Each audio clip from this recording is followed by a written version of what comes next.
Hello, my name is Pooja. Welcome to this week's episode of Around the World.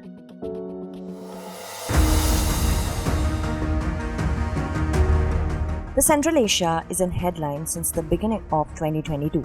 It has been so mainly because of the authoritarianism prevalent in the region, whether it is the Taliban-led government in neighboring Afghanistan or the massive violence in Kazakhstan after elite strife or the transition of power in Turkmenistan. Authoritarian nature of government has been at the center of all these upheavals. The Russia-Ukraine war also started during this period.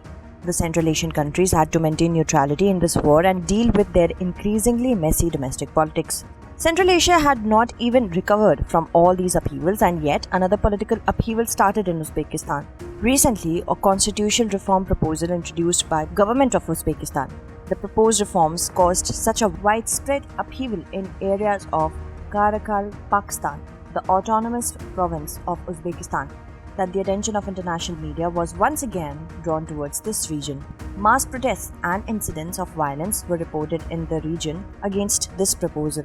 The government swung into action considering the gravity of the situation, and at least 18 civilians were killed and 243 civilians were injured in the police firings. This unprecedented collateral damage forced the president of Uzbekistan, Shavkat Mirziyoyev, to visit Karakalpakstan. Moreover, he also declared a month-long state of emergency in the northwestern provinces. He also decided to drop the constitutional amendments related to Karakalpakstan's autonomy and its right to secede. Against this backdrop, several pertinent questions arise. We will discuss all these questions in today's story. Let us first of all know about Uzbekistan and its autonomous province Karakalpakstan. Uzbekistan is a landlocked country. It shares its borders with Kyrgyzstan to the east, Kazakhstan to the north and northwest, and Turkmenistan to the west and southwest. It also shares its borders with Afghanistan in the south and Tajikistan in the southeast. Its capital, Tashkent, is located at the eastern side of it. The double landlocked situation is a specific feature of Uzbekistan, which sets it apart from the other Asian countries. Double landlock is a geographical feature. It means that all the countries that border a landlocked country are also landlocked. Liechtenstein and Uzbekistan are the only two countries in the whole world which are double landlocked. Karakalpakstan, the northwest province of Uzbekistan, is surrounded by Kazakhstan and Turkmenistan, and it covers about 40% of the country. Karakalpaks and Kazakhs, minority ethnic groups of Uzbekistan, reside in large numbers in this area. Uzbek ethnic groups account for about 32% of the population of Karakalpakstan. All of them share numerous cultural and linguistic similarities. What is the story of Karakalpakstan's autonomy and constitutional amendments? The story behind Karakalpakstan's autonomy is historical. Actually, Uzbekistan was a part of the Soviet Union during the Cold War. At that time, Karakalpakstan was made part of Uzbek Soviet Socialist Republic. After the Soviet Union's disintegration in 1991, the Uzbek Soviet Socialist Republic became independent, called Uzbekistan. At that time, the status of the Karakalpak area was not well defined. It then had two options, either to declare independence from Uzbekistan or remain a part of it. Then, an agreement was signed between Uzbek and Karakalpak, and Karakalpakstan remained with Uzbekistan with a special legal and political status. Karakalpakstan still remains an autonomous province. In the years following the agreement, Karakalpaks were fully integrated into the political structures of Uzbekistan. Ethnic conflicts between Karakalpaks and Uzbeks seldom took place. Interestingly, they did not utilize their legal right to secession even during the brutal dictatorial rule of the first president of Uzbekistan, Islam Karimov. They never demanded independence from Uzbekistan, although the constitution of Uzbekistan provided for the same. According to the Uzbek constitution, Karakalpakstan not only enjoys political autonomy but also sovereignty and secession rights. Karakalpaks can exercise their secession rights through a referendum. However, political scenarios started changing after Shavkat Mirziyoyev became the president. After assuming office in 2016, he began to consolidate power. Later, he was re-elected as the president in 2021, and then to further consolidate his position, he decided that he can remain in power even beyond his term.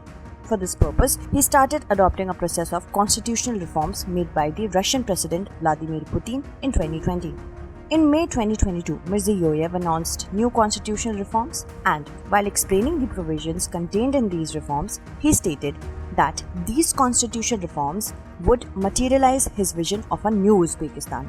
This amendment proposal contains about 180 constitutional reforms. However, the most important reform are those that will strengthen the executive powers of the president and, in principle, will allow Mirziyoyev to head the government again in 2026. It will also transform the current political situation in Karakalpakstan. Now the question arises that what are these constitutional amendments and why these amendments are being made. Through these constitutional amendments, the current political and legal status of Karakalpakstan will change completely. It will become just a province of Uzbekistan. Its special status will also be abolished. The word sovereign under special status of Karakalpakstan will be removed, and it will be deprived of the right of secession. In addition, it will be made mandatory for Karakalpakstan that legal documents conform to the Uzbek constitution, but also to the laws of Uzbekistan. However, this drastic move by the Uzbek government has proved to be self-destructive. These constitutional amendments were strongly opposed by the Karakalpaks, and the Mirziyoyev government was forced to promise that it will preserve and maintain the existing provision of sovereignty and the right to secession of the Karakalpakstan. However, the damage has already been done. Karakalpaks have now become aware of the government's policies. Moreover, the adversaries of Uzbekistan could take advantage of this situation and start backing separatism in the Karakalpakstan. Karakalpaks independence movement, which has been dormant for almost 30 years, may be politicized. If it starts gaining momentum, then it will surely affect the unity and integrity of Uzbekistan. But another pertinent question arises that when everything was going well, then why did Government of Uzbekistan propose such constitutional amendments? We had already informed you that these constitutional amendments were proposed in May 2022. By then, Russia had already invaded Ukraine. Due to this invasion, issues related to territorial integrity took the center stage in various republics that had been part of the erstwhile Soviet Union.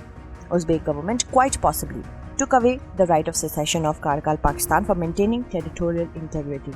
However, it is a matter of relief for Uzbekistan that the protesters are only demanding to maintain the current status. At least for now, they are not demanding complete independence from Uzbekistan. On the contrary, Karakalpaks are seeing a strong commitment from the Government of Uzbekistan to respect the existing political systems and pay more attention to the region. Karakalpakstan and other remote Uzbek provinces have long been economically disadvantaged. The ecological problems related to the Aral Sea, which is significant to Karakalpakstan, have never been resolved.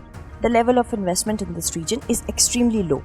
Lack of investment is hindering the economic development of the region. Had Mirziyoyev resolved these issues, then Karakalpaks quite possibly would have contributed to Mirziyoyev's vision of a new Uzbekistan. Had the standard of living of the people in the region improved in the last few years, then perhaps they would have accepted the decision of making Karakalpak a province. However, the government has time to maintain peace and harmonious atmosphere of the country. It must be familiar with the ethnic conflicts that occurred in the post-Soviet era. The beginning of ethnic conflicts in Uzbekistan may not be good for stability of Uzbekistan or the entire Central Asian region. Let us look at the question. What are the implications of the current constitutional reforms introduced by the Government of Uzbekistan? Evaluate.